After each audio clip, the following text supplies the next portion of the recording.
এসো কোরআনের আঙিনা, এসো শান্তির মোহনা, জীবনকে রাঙাতে ফুলে ফুলে সাজাতে আল্লাহর প্রেম সুধা নিয়ে এলো পিএইচপি কোরআনের আলো, পিএইচপি কোরআনের আলো।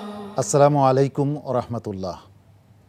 পিএইচপি কোরআনের আলো ফিরে দেখা অনুষ্ঠানে আপনাদের সবাইকে স্বাগত জানাচ্ছি। আমি শাহ ইফতেখার তারিক। একে একে 10টি বছর পেরিয়ে এসেছে পিএইচপি কোরআনের আলো প্রতিভার সন্ধানে এই অনুষ্ঠানটি।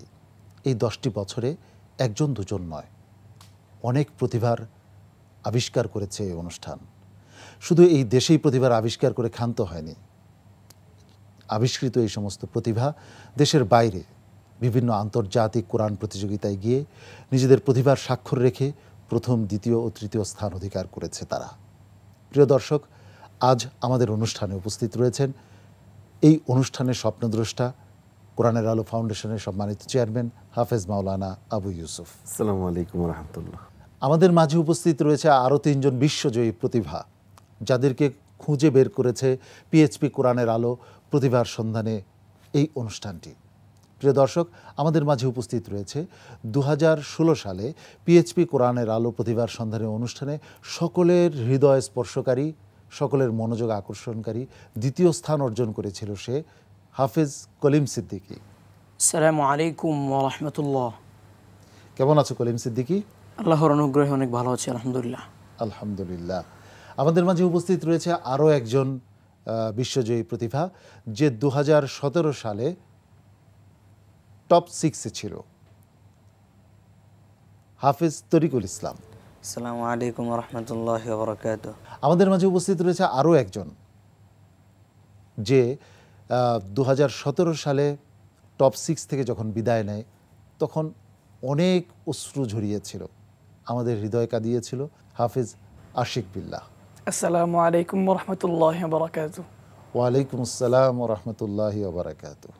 আশিক বিল্লাহ, তুমি কেমন আছো? আলহামদুলিল্লাহ ভালো।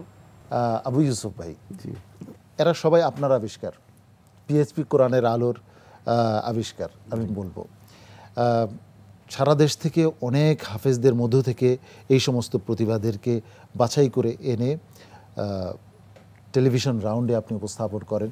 এখান থেকে তারা শক্তি অর্জন করে, সাহস অর্জন করে, তারপর আন্তর্জাতিক প্রতিযোগিতায় গিয়ে তারা বিজয় ছিনিয়ে এনেছে। এরা প্রত্যেকেই আন্তর্জাতিকভাবে বিজয়ী এবং বিশ্বজয়ী বলা চলে। বিশ্বজয়ী হাফেজ। আপনার অনুভূতি শুনতে চাচ্ছি। ধন্যবাদ আপনাকে। আসলে আমি আল্লাহর শুকর আদায় করছি যে আল্লাহ পাক রব্বুল আলামিন যে এই ধরনের একটি খেদমতের সাথে আমাকে সম্পৃক্ত করেছেন এবং এই ধরনের একটি খেদমত আমি করতে পারতেছি। বিশেষ করে আমার সাথে আমাদের আরও ভাইরা রয়েছেন, কারি জহিরুল ইসলাম, মাওলানা মুফতি মহিউদ্দিন এবং আপনি নিজে, তারপরে আমাদের হুফাজুল কোরআন ফাউন্ডেশনের চেয়ারম্যান আব্দুল হক সাহেব, মুফতি মিজানুর, এইভাবে সকলে এবং আরও পুরা টিম, এনটিভি পরিবার এটার সাথে সম্পৃক্ত রয়েছেন। মানে এক একজন এক এক লাইনে মেহনত করার কারণেই কিন্তু আজকে আমরা এই প্রোগ্রামটিকে এই পর্যায়ে এনে দাঁড় করাতে পেরেছি। আল্লাহ তৌফিক দিয়েছেন।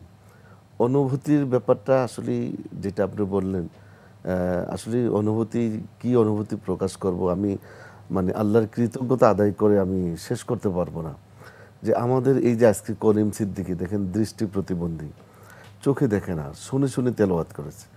আর আমাদের এই প্রোগ্রামটি আপনি নিজেও এটার প্রেজেন্টার, জানেন যে অত্যন্ত কঠিন। অনেক সময় আপনি নিজেও আমাদেরকে সুপারিশ করেন যে এই ছেলেটি কি রাখা যায় না, বা এই সামান্য একটু ভুলের জন্য বাদ হয়ে যাবে, নিজেও আপনি অনেক সময় মানতে পারেন না। আসলে এই ফরম্যাটটা এতভাবে সাজানো কারণ হলো আমরা এই অনুষ্ঠানটির নাম দিয়েছি প্রতিভা। তো সত্যিকারের প্রতিভা যারা, তাদেরকে আমরা তুলে ধরতে চাচ্ছি। যেমন আজকে কলিম সিদ্দিকীকে আমরা পেয়েছি সিলেটে, আমরা তরিকুল ইসলামকে পেয়েছি আপনার সেই ব্রাহ্মণবাড়িয়াতে। তরিকুল ইসলাম আরও শক্ত একজন প্রতিভা এবং সবচেয়ে তার ভিতরে যে বিষয়টি আমরা লক্ষ্য করেছি যে তার মেধা এবং কোনো অহংকার নেই। মানে হাফেজদের সাধারণত একটু থাকে, এই জিনিসটা তার ভিতরে নাই। একেবারেই সাদাসিধা একটি ছেলে, একবারে সাধারণ পরিবারের একটি ছেলে। তো আল্লাহর মেহেরবানিতে আজকে আপনি নিজেই বললেন যে বিশ্বসেরা, আসলেই বিশ্বসেরা। 103টি দেশের সাথে কম্পিটিশন করে বাংলাদেশের লাল সবুজের পতাকাকে তুলে ধরা, এবং বিজয়টা ছিনিয়ে আনা, এটা আমি কি অনুভূতি প্রকাশ করব। তরিকুল ইসলামের ব্যাপারে আমি আরও বলবো, যেহেতু আমি তার প্রোগ্রামটার সাথে সাথে আমি দুবাইতে গিয়েছিলাম, সেখানে ওরা আমাকে একটা সম্বর্ধনা দিয়েছিল। এরা এত খুশি যে ওরা এই এনটিভিতে প্রচারিত এই পিএইচপি কোরআন আলো প্রোগ্রামটা তারা নিয়মিত দেখে, প্রচুর দর্শক। তো সেখানে তার ব্যাপারে ওখানে যাওয়ার পরে আসলে আমার চোখে পানি চলে আসছিল যে তরিকুল ইসলামের মতন একটা ছেলে যখন তারা বিশ্বজয় করলো, যে প্রত্যেকের আপনার খুব প্রশংসা। এরপরে আশিক বিল্লাহ, সেও সাধারণ একটা ফ্যামিলির, কিন্তু আশিক বিল্লাহ যখন পরপরই, তো এদের ব্যাপারে আমার মনে হচ্ছে কি, আমি তো ছোট মানুষ, আপনি সহকারে আমাদের বিচারক মণ্ডলীরা কিন্তু খুব দোয়া করে, খুব দোয়া করে যে বাবা তুমি এখানে বাদ গিয়েছো, বা কোনো এর চেয়ে বড় স্টেজে তুমি চান্স পাবে, বড় প্রতিযোগিতায় তোমরা সফলতা অর্জন করবে। আমার মনে ওস্তাদদের এই দোয়াটাই লেগেছে।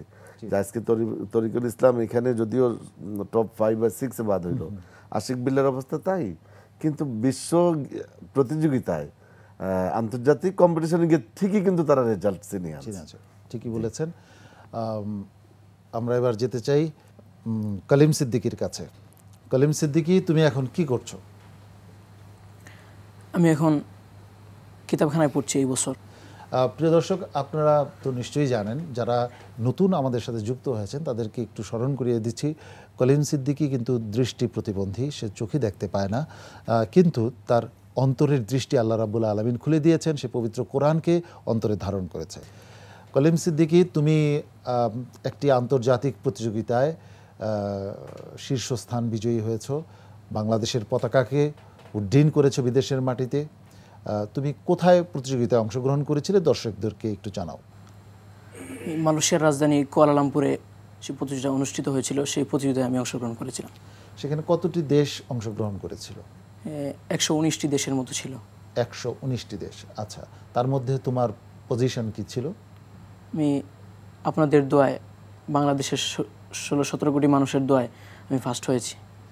যে মুহূর্তে তোমাকে ঘোষণা করা হলো যে প্রথম স্থান অর্জন করেছে বাংলাদেশের কলিম সিদ্দিকী, ঠিক সেই সময়ে তোমার হৃদয়ে বা তোমার মনে কি ভেসে উঠেছিল, একটু যদি দর্শকদের সাথে শেয়ার করো। তখন আমার কাছে মনে পড়েছে আমার ওস্তাদদের কথা, যারা আমাকে এত পরিশ্রম করে, এত অক্লান্ত পরিশ্রম করে আমাকে যারা এই কোরআন শিখিয়েছেন। আমি তখন আল্লাহর কাছে দোয়া করেছি যে আমার ওস্তাদকে আল্লাহ, আপনি যে মেহনত করেছেন আল্লাহ সেই মেহনতের ফসল যাতে দেন, এই দোয়াটুকু করেছিলাম। তখন আমার ওস্তাদদের কথা মনে পড়েছে, আমার মা বাবাদের কথা মনে পড়েছে, এমনকি পিএইচপি কোরআনের আলো যে আমি আগে যে প্রতিযোগিতাটি দিয়েছিলাম সেই প্রতিযোগিতার কথাও আমার মনে পড়েছে। অনেক অনেক ধন্যবাদ কলিম সিদ্দিকী।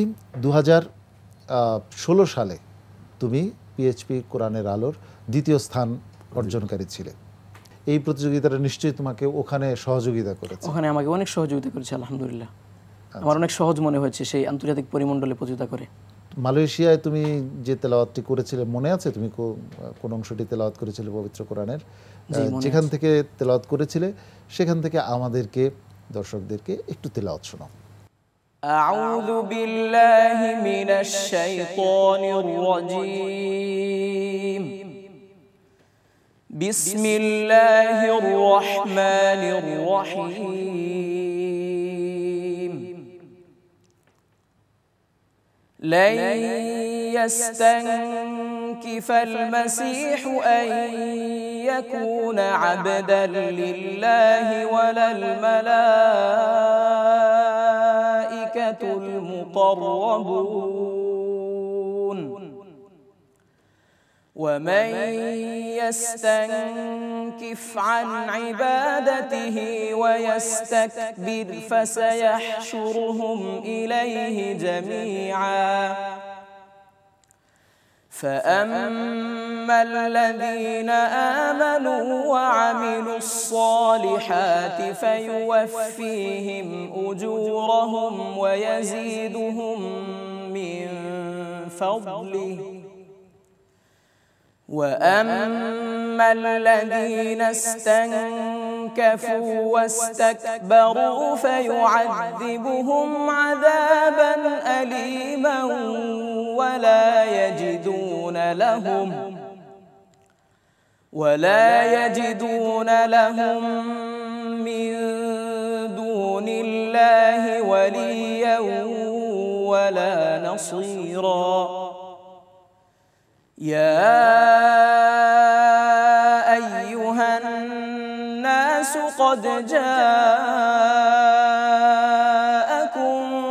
برهان من ربكم وأنزلنا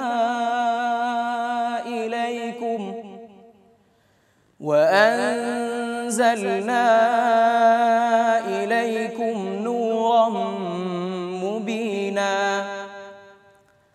فأما الذين آمنوا بالله واعتصموا به فسيدخلهم في رحمة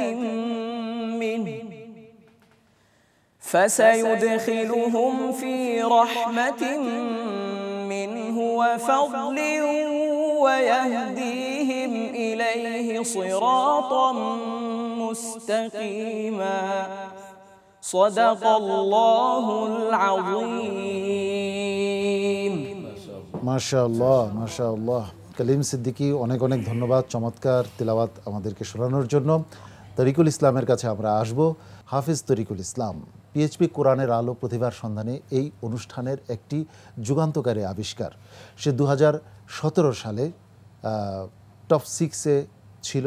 টপ 6 থেকে সে বিদায় নেয়, কিন্তু তারপর সে মহান রাব্বুল আলামিনের অপার কৃপায় বিশ্বজয়ী হয়েছে। তরিকুল ইসলাম, কেমন আছো তুমি? সার্বিক বিবেচনায় এখন কি করছো? আলহামদুলিল্লাহ, আমি ভালো আছি। আমি এখন কিতাবখানায় পড়তেছি, মাদারিন্নাসে প্রথম বর্ষ পড়েছি। আচ্ছা, তুমি আলেম হওয়ার জন্য চেষ্টা চালাচ্ছ। জি। তো তুমি তো 2017 সালে টপ 6-এ ছিলে। যখন তুমি বিদায় নিলে তখন তোমার মনে নিশ্চয়ই কষ্ট লেগেছে। তারপর যখন তুমি আবার বিশ্বজয়ী হলে তখন এই দুটা অনুভূতি যদি আমাদেরকে একটু শেয়ার করো। যখন বিদায় নেওয়ার অনুভূতিটা কেমন ছিল, আবার যখন বিশ্বজয়ী হলে তখন অনুভূতিটা কেমন ছিল? আসলে আমি যখন বিদায় নিয়েছিলাম, হুজুর হয়তো স্মরণ আছে যে আমি কিন্তু মন খারাপ করিনি, আমার মুখে হাসি ছিল। তো হুজুর বলতেছে যে তুমি হাসতেছো কেন? অনেকে অবাক হয়েছিল যে আমি হাসতেছি। তখন আমি বাংলাদেশের প্রতিনিধি হিসাবে দুবাই কম্পিটিশনে নির্বাচিত হয়ে আছি। তা আমি চিন্তা করেছি যে আল্লাহ আমাকে যা করে ভালোর জন্যই করে। আমার হয়তো এই জায়গায় আমি পুরস্কার পাইনি, হয়তো সামনে ভালো আছে। আচ্ছা। তো আমার মনে কোনো কষ্ট ছিল না। আমি হুজুরের দোয়া নিয়ে, সাহস নিয়ে, আর যেহেতু এই জায়গার কম্পিটিশন মানে পিএইচপির কম্পিটিশন এতটাই মানে কঠিন, হার্ড, দেখা যায় যে আমরা বাহিরে কম্পিটিশন করি, দুইটা, প্রথম একটা রাউন্ড থাকে, তারপর ফাইনাল আর একটা রাউন্ড থাকে। তো পিএইচপিতে আসতে হলে প্রথমে জেলায় দিতে হয়, তারপর বিভাগে দিতে হয়, প্রথমে দুইটা বাছাই পুরো বাংলাদেশের সাথে কম্পিটিশন করতে হয়। তারপরে প্রায় ফাইনালে যেতে হলে, গ্র্যান্ড ফিনালে যেতে হলে প্রায় 9টা পর্ব অতিক্রম করতে হয়। তো বাইরে তো আমাদের রাউন্ড থাকে 2টা, এবং 9টা রাউন্ডে 9টা পর্বে প্রশ্নের বৈচিত্র্য থাকে, এক এক ধরনের, যে আগের আয়াত, আয়াতে মুতাশাবিহ। বাইরে তো দেখা যায় একটা আয়াত বলে দেয়, আমরা তারপরে আয়াত থেকে পড়তে থাকি। তো বাংলাদেশে পিএইচপিতে সেরকম না, অনেক হার্ড, যেটা মানে কল্পনা করতে পারি না। এই পিএইচপির কম্পিটিশনের সাথে ওইটার কোনো তুলনা হয় না। তুমি কোথায় কম্পিটিশনে গিয়েছিলে? আমি 2টা কম্পিটিশনে গিয়েছি। প্রথমে গিয়েছিলাম যখন 17 সালে পিএইচপিতে যখন ছিলাম দুবাইতে, তারপরে কিছুদিন আগেই কুয়েতে গিয়েছিলাম। কুয়েতে ছিল প্রায় 80টা দেশ, আর দুবাইতে ছিল প্রায় 104টা রাষ্ট্র ছিল। 104টি দেশের মধ্যে তোমার অবস্থান ছিল? আল্লাহর রহমতে আপনাদের ফার্স্ট হয়েছিলাম। তুমি ফার্স্ট হয়েছিলে, মানে প্রথম স্থান অধিকারী। আচ্ছা, যখন তুমি দুবাইতে প্রথম স্থান অধিকারী হলে, আমি যে প্রশ্নটা কালিম সিদ্দিকীকে করেছিলাম, তোমাকেও একই প্রশ্ন করছি, যে তখন তোমার মনের মধ্যে কি জেগেছে, কি মনে হয়েছে? আসলে আমি এই অনুভূতিটা শেয়ার করার আগে আমি আরেকটা কথা বলতে চাই। তো আমি যখন প্রথমে যাই, আমার ফার্স্ট ইন্টারন্যাশনাল কম্পিটিশন, আমি অনেক ভয় পাচ্ছিলাম। তখন চিন্তা করলাম যে হুজুর বলতেছে তুমি তো অনেক হার্ড কম্পিটিশন বাংলাদেশে করে আসছো, পিএইচপি। তো তারপর আমার ভয় যাচ্ছিল না, যে এত মানে হুজুর তো সান্ত্বনা দেওয়ার জন্য বলছিল। তো আমার কাছে প্রথমে যেটা ভালো লেগেছে বা আমি উৎসাহ পেয়েছি, আমি যাওয়ার পরেই আমাকে অনেক মানুষ বলতেছে যে তুমি তরিকুল ইসলাম না? তো আমি বললাম যে আমাকে চিনেন কিভাবে, আমি তো আগে কোনো কম্পিটিশনে বা বাইরে ইন্টারন্যাশনাল কোনো কম্পিটিশনে আমি প্রাইজ পাই না বা অংশগ্রহণ করিনি। বলো তোমাকে তো এনটিভিতে দেখেছি, মানে অনেক মানুষ আর আমাকে অনেক যে তোমার পড়া অনেক সুন্দর। আর যখন মানে আল্লাহ আমাকে ফার্স্ট বানাইলো তখন একটা অনুষ্ঠানে গিয়েছিলাম, প্রায় সেখানে 20,000-এর উপর মানুষ ছিল। আচ্ছা, তো তখন- বাংলাদেশিরা ছিল না? হ্যাঁ, যে হুজুর হয়তো গিয়েছিল সেখানে। আচ্ছা।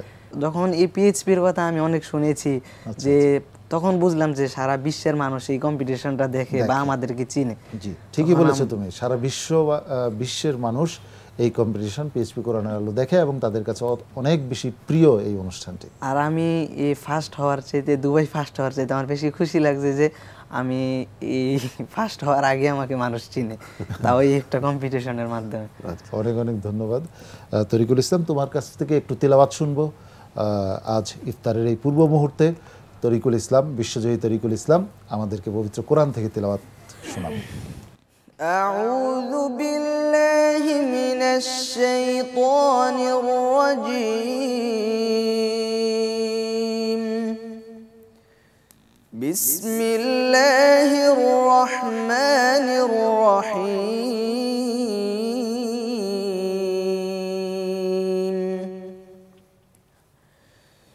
فإن عصوك فقل إني بريء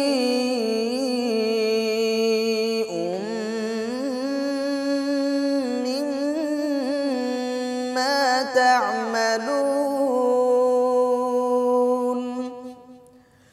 وتوكل على العزيز الرحيم الذي يراك حين تقوم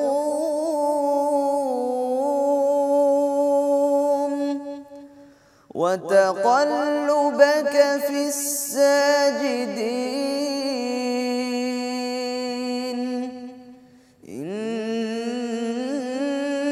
إنه هو السميع العليم.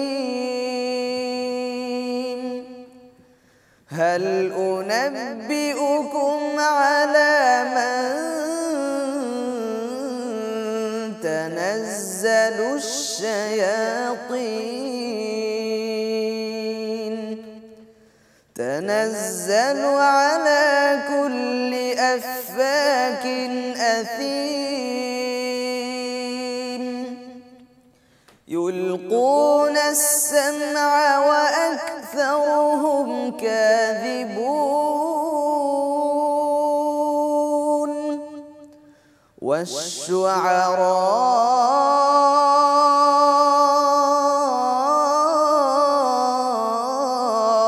والشعراء يتبعهم الغاوون ألم تر أنهم في كل واد يهيمون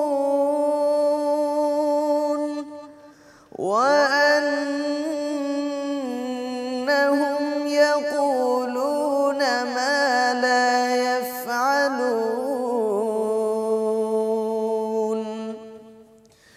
إلا الذين آمنوا وعملوا الصالحات وذكروا الله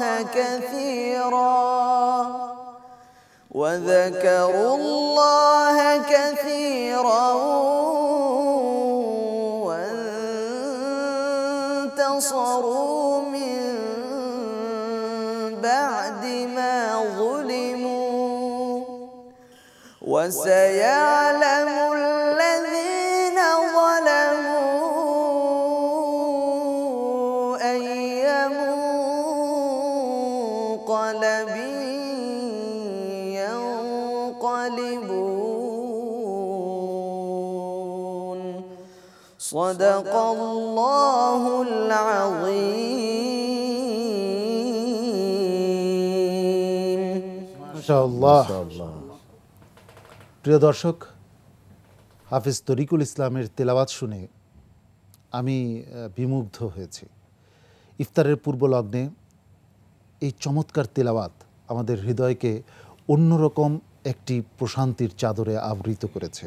পিএইচপি কোরআনের আলো, পিএইচপি কোরআনের আলো। প্রিয় দর্শক, এই অনুষ্ঠানে আজ উপস্থিত রয়েছেন পিএইচপি কোরআনের আলো এই অনুষ্ঠানটির যিনি স্বপ্ন দেখেছিলেন, কোরআনের আলো ফাউন্ডেশনের সম্মানিত চেয়ারম্যান হাফেজ মাওলানা আবু ইউসুফ এবং পিএইচপি কোরআনের আলোর আবিষ্কৃত 3 জন প্রতিভা, বিশ্বজয়ী প্রতিভা কালিম সিদ্দিকী, তরিকুল ইসলাম এবং আশিক বিল্লাহ। আবু ইউসুফ ভাই, এই ক্ষেত্রে আমার একটা প্রশ্ন ছিল, তারা যে আন্তর্জাতিক প্রতিযোগিতাগুলোতে অংশগ্রহণ করে, যেমন দুবাই বা কুয়েতে, সৌদি আরবে, মালয়েশিয়ায়, তার চাইতে পিএইচপি কোরআনের আলোর প্রতিযোগিতা আকর্ষণ কোনো অংশে কম নয়, জি, বরং এর বৈচিত্র্য অনেক বেশি। ওরা যেমন সেখানে গিয়ে অংশগ্রহণ করছে, এখন সারা বিশ্বের প্রতিযোগীরা এখানে এসে অংশগ্রহণ করতে বাধাটা কোথায়? আচ্ছা, ধন্যবাদ আপনাকে। আসলে আমাদের অলরেডি আমরা চিন্তা করতেছি, আর এটা অনেক ব্যয়বহুল একটা বিষয়। সারা বিশ্বের যেমন 100টি রাষ্ট্রের লোকদেরকে যখন আমরা ইনভাইট করব, এখানে প্রশাসনিক একটা ব্যাপার রয়েছে। তো সরকার যদি আন্তরিক হয়, আমরাও চেষ্টা চালিয়ে যাচ্ছি। এই কোরআন আলো ফাউন্ডেশন যেহেতু এই বাংলাদেশে ব্যতিক্রমধর্মী একটা অনুষ্ঠান হাফেজদের কল্যাণে চালু করেছে, ইনশাআল্লাহ খুব শীঘ্রই হয়তো এই সুসংবাদটা আপনার মাধ্যমে দেশবাসী জানবেও যে আন্তর্জাতিক কম্পিটিশনটা বাংলাদেশই হবে ইনশাআল্লাহ। ইনশাআল্লাহ আমরাও আশাবাদী তেমনি একটি প্রতিযোগিতা পিএইচপি কোরআনের আলোর এই বাতাবরণে আমরা করতে পারবো ইনশাআল্লাহ। আশিক বিল্লাহ, তুমি একই সময় তরিকুল ইসলাম এবং তুমি 2017 সালের টপ 6-এ ছিলে, টপ 6 থেকে তুমি বিদায় নিয়েছিলে। তুমি কেমন আছো, কোথায় আছো, কি করছো? জি, আমি আলহামদুলিল্লাহ অনেক ভালো আছি আপনাদের দোয়ায়। আমি এখন পড়াশোনা করতেছি। আমি এই বছর কাফিয়া শেষ করছি, মাশাআল্লাহ। উত্তরা মাদ্রাসুল ইহসান আল আরাবিয়া মাদ্রাসায় আমি পড়াশোনা করি। আচ্ছা, আর কি বলবো, যে ওই দিন যে অনুভূতিটা ছিল জি এনটিভি প্রতিযোগিতার, এখনো আমার মনে পড়লে এখনো কান্না পায় যে আসলে আমি অনেক দিন পরে টিকছিলাম আর কি। মানে আমি অনেক দিন যাবত মানে কোনো প্রতিযোগিতায় আমার সাফল্য আসতেছিল না, পর হঠাৎ করে টিকলাম, হুজুর আমাকে নিলেন, লাগাতার আমি 4 পরে ফার্স্ট হলাম। পর হঠাৎ করে আমি মানে পরের পর্বে আমি সেকেন্ড, এর পর্বে যে আমি বাদ হব মা এরম একটা মানে পরে যেতে হবে, আসলে আমি এটা কল্পনা করি না কোনো সময়। ওদিন আসলে ওর কান্নায় সবাই কিন্তু কাঁদছিল। আর বিশেষ করে আপনি জানেন যে আমাদের যে বিশেষজ্ঞ জাজ যিনি হুফাজুল কোরআন ফাউন্ডেশনের চেয়ারম্যান যে আব্দুল হক সাহেব, সাধারণত খুব শক্ত মানুষ, আর কারো প্রশংসা সে সহজে করেন না। মানে কি, মানে তার কাছে তেলাওয়াত পছন্দ হয় না। কিন্তু আশিক বিল্লার ব্যাপারে কিন্তু কয়েকটা কমেন্টে সে কিন্তু বলে যে আশিক বিল্লাহ আমি তোমার আশিক হয়ে গেছি। তো এটা আমি মনে হয় যে আশিক বিল্লার জন্য একটা দোয়া। আর আমার মনে হয় সেদিন সে দুঃখটা পেয়েছিল, ওই শোককে শক্তিতে পরিণত করে কিন্তু সে সামনে যাওয়ার প্রত্যয়টা ব্যক্ত করেছিলেন খুব কঠিন ভাবে। জি, আমার অনেক ইচ্ছা ছিল যে আমি যেহেতু এখানে পারি নাই, জি অবভিয়াসলি আল্লাহ তাআলা আমারে সামনে কোন একটা দিবে, আমার এই বিশ্বাসটা ছিল। এরপরে আমি 17 রমজানে বাইরে যাই, আলজেরিয়াতে যাই। আমার মনে অনেক মানে অনেকের তো প্লেনে প্রথম উঠলে অনেক স্বপ্ন থাকে, অনেক দুষ্টুমি করে, অনেক মজা করে, অনেক ফিলিংস অনুভূতি নেয়। আমি প্রথম যখন যাই তখন আমার মানে এই জিনিসটা হয়েছে, কিন্তু মানে ওরকমভাবে ফিল করি না। কেননা যে যদি আমি এখন একটু বাড়তি কিছু করি, আল্লাহ না চায়, যদি আমার দ্বারা কোনো গুনাহ হয়ে যায়, আল্লাহ না আমার বাদ করে দেয়। এরপরে ওই দেশে যা মোটামুটি অনেকদিন ভালোভাবে থাকি, প্রতিযোগিতা দেই। আমি প্রতিযোগিতার ফলাফলের আগেই দেখি আমার হোয়াটসঅ্যাপের মধ্যে চলে আসছে তুই ফার্স্ট, সেকেন্ড উর্দুন, থার্ড লিবিয়া। আমি না বিশ্বাস করতে পারতেছিলাম না যে আসলে কি এটা সত্য। মানে ফলাফল দিবে এশার পরে, মানে ওই দেশে এশার হয় 10টা বাজে, আচ্ছা, আমাদের ওই দেশে মাগরিব হয় 8টা বাজে। আচ্ছা, অনেক লং টাইম দিন। তো আমার আগেই চলে আসছে মোবাইলে যে ফার্স্ট। আমি বিশ্বাস করতে পারতেছিলাম না। পরে দেখি না যে যারা ফার্স্ট সেকেন্ড থার্ড তাদেরকে আলাদা একটা সম্মান দেয় ওই দেশে। পরে দেখলাম আমার ডাইকা নিয়ে গেল, ডাইকা নিয়ে যে আলজেরিয়ার কথা, জি আলজেরিয়া, আমি আলজেরিয়া যখন ছিলাম তখন আর কি, তখন বলতেছে যে আসো আশিক বিল্লাহ। পরে ডাক দিল, পরে তোমার তেলাওয়াত করতে হবে। পরে তেলাওয়াতের যে জিনিসটা এটা বাতায় দিল আমাকে, যে বললো এখান থেকে পড়বা তুমি। পরে গেলাম, পড়লাম। এরপরে থেকে যারা সত্যি আমি ফার্স্ট হয়েছি, ওই দেশের লোকেরা বলতেছে যে তুমি এখানে থাকা যাও। এরপরে আরেকটা ছোট দুষ্টমি করে বলছিল যে আঙ্কেল তারা যাও আছে, মানে তুমি কি বিয়ে করবা? মানে ওই দেশে তুমি কি হ্যাঁ বলেছিলে না না বলেছিলে? পরে তো আমি আম্মুরে বলছি, আম্মু পরে আমি আমার বোনরে বলছি, বোন বলে তোমার পিটাবো। পরে বলছে যে হ্যাঁ তুমি যখন বড় হবা তখন তুমি চলে আসবে এই দেশে। এই যে ছোট ছোট যে দুষ্টাইমগুলো এগুলো ছিল, ওইখানে প্রায় 8 দিন ছিলাম। এরপরে যাওয়ার সময় তো কোনো মজা করতে পারিনি প্লেনে, আসার সময় এত অনেক মজা হয়েছে।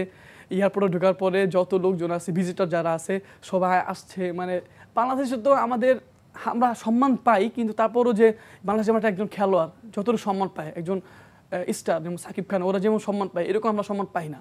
কিন্তু ওই দেশে মানে কোরআন শরীফে এত সম্মান, এত ইয়া করে যে ওই দেশের ইয়াটা অনেক ভালো।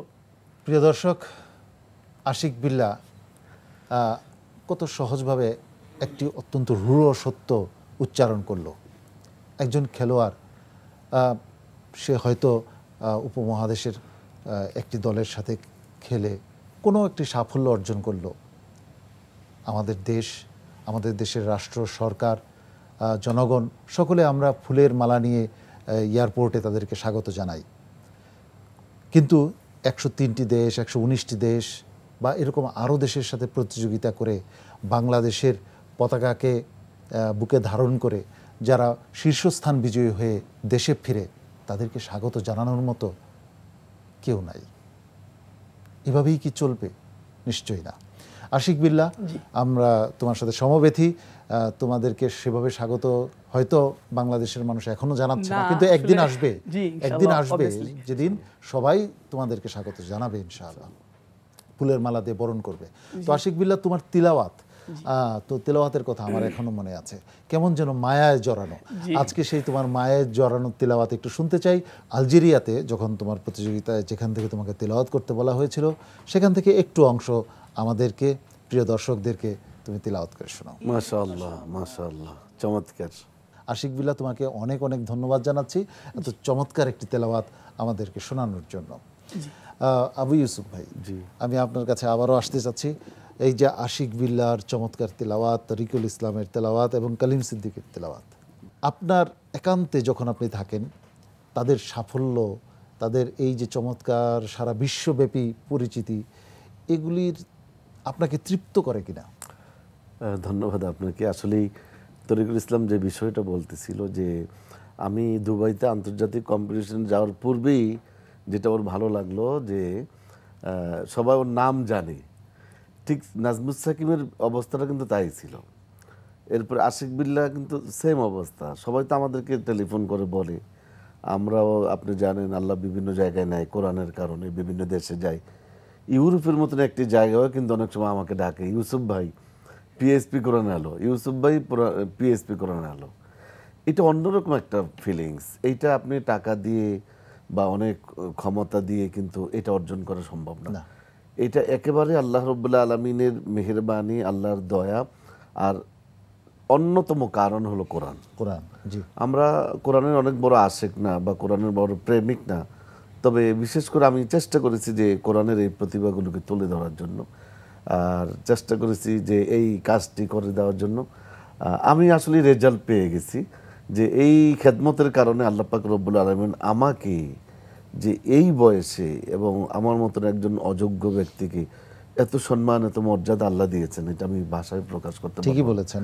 আমি মানে অনেক সেজদা দিয়েও কিন্তু আল্লাহর শুকর আমি আদায় করতে পারবো না। আর তেলাওয়াতের ব্যাপারে যদি বলি যে কতটা সফল, যে দেখেন আজকে এই যে কম্পিটিশনগুলো আপনি নিজেও উপস্থাপনায় থাকেন, যে প্রত্যেকেই কেউ আশিক বিল্লাহর নকল, তার অনুকরণে তেলাওয়াত করে, তরিকুল ইসলামের অনুকরণে তেলাওয়াত করে, কলিম সিদ্দিকের অনুকরণে তেলাওয়াত করে। এটি সফল। যে আমাদের একটা পর্ব থাকে যে আন্তর্জাতিক অঙ্গনে যে যারা বড় স্কলার, যে খুব বিশেষজ্ঞ যারা হাফেজ, যে এদের অনুকরণে তেলাওয়াত করো, তখন ওরা নিয়ে আসে তরিকুল ইসলামকে, ওরা নিয়ে আসে নাজমুস সাকিবকে, ওরা নিয়ে আসে আশিক বিল্লাহকে। এবং এই যে আমাদের দেশের সন্তানরা এদের অনুকরণ করতেছে, শুধু বাংলাদেশই নয়, বিদেশের এবং কোরআন নাজিলের দেশ সহকারে অনেক আরবিক দেশের প্রতিভাগুলো তাদের অনুকরণে তেলাওয়াত করবে ইনশাআল্লাহ। ইনশাআল্লাহ। আরেকটা বড় সফলতা আমি মনে করি, অনেক মানুষ যারা কোরআন পড়তেন না, সন্তানদেরকে কোরআন শেখাতেন না, এই অনুষ্ঠান দেখতে দেখতে তাদের কোরআনের প্রতি একটি প্রেম সৃষ্টি হয়েছে, ভালোবাসা সৃষ্টি হয়েছে এবং তারা সিদ্ধান্ত নিয়েছেন তাদের সন্তানদেরকে কোরআনে হাফেজ বানাবেন। এমন অনেক মানুষের সাথে আমার ব্যক্তিগতভাবে সাক্ষাৎ হয়েছে, তারা বলেছেন এই অনুষ্ঠান দেখে আমার সন্তানকে কোরআনের হাফেজ বানানোর সিদ্ধান্ত গ্রহণ করেছি। জি মহতারাম, আসলে আমি আরেকটু কথা আপনার সাথে একটু বলতে চাই আপনার মাধ্যমে, এই এনটিভির এই প্রোগ্রামটির মাধ্যমে যে মাননীয় প্রধানমন্ত্রী তার দৃষ্টি আকর্ষণ করছে আমি, এবং এই যে আমাদের আশিক বিল্লাহ তার চোখে পানি চলে আসলো, তরিকুল ইসলাম মানে সেভাবে সে ফুটে বলতে পারে না, তারও তো মনে একটা দুঃখ যে আজকে খেলায় হোক দেশের জন্য তারা বিজয় ছিনিয়ে আসছে, নিঃসন্দেহে দেশের জন্য এটা গৌরব। তাহলে আমার এই সন্তানগুলো তারা যে বিশ্ব জয় করতেছে কোরআন দিয়ে, এটি কি আমার দেশের জন্য গৌরব নয়? আজকে মাননীয় প্রধানমন্ত্রী, আজকে প্রেসিডেন্টরা তারা ওআইসি সম্মেলনে যাচ্ছেন, সৌদি আরবে যাচ্ছেন, তারা কি জানেন না যে আমাদের ছেলেগুলোর সফলতা কত বেশি? সেখানে কি তারা গর্ববোধ করেন না? আমাদের এই সন্তানগুলো, এরা আমাদের দেশের জন্য রহমত, দেশের জন্য রহমত, এবং দেশের সবচেয়ে বড় সম্পদ যদি কোনো কিছু থেকে থাকে এই কোরআনের হাফেজরা। আমি অনুরোধ করব প্রশাসন এবং মাননীয় প্রধানমন্ত্রী, তিনি আমাদের এই কোরআনের হাফেজদের যথাযথ মূল্যায়ন তিনি করবেন ইনশাআল্লাহ। আমরাও আপনার সাথে আশাবাদী হতে চাই, ইনশাআল্লাহ এই বিশ্বজয়ী হাফেজদেরকে মূল্যায়ন করবে আমাদের সরকার, আমাদের রাষ্ট্র, এই প্রত্যাশা আমাদের রইল। তোমাদের তিনজনকে অনেক মোবারকবাদ জানাচ্ছি আমাদের মাঝে উপস্থিত হওয়ার জন্য, আপনাকেও ধন্যবাদ জানাচ্ছি। প্রিয় দর্শক, আপনাদেরকেও জানাচ্ছি অনেক অনেক ধন্যবাদ। আজ এই পর্যন্তই। আল্লাহ রাব্বুল আলামিন আপনাদের সবাইকে ভালো রাখুন, সুস্থ রাখুন, এই প্রত্যাশায় আমি শাহ ইফতেখার তারিক এখানেই বিদায় নিচ্ছি। আসসালামু আলাইকুম ওয়া রাহমাতুল্লাহি ওয়া বারাকাতুহু। PHP কোরআনের আলো।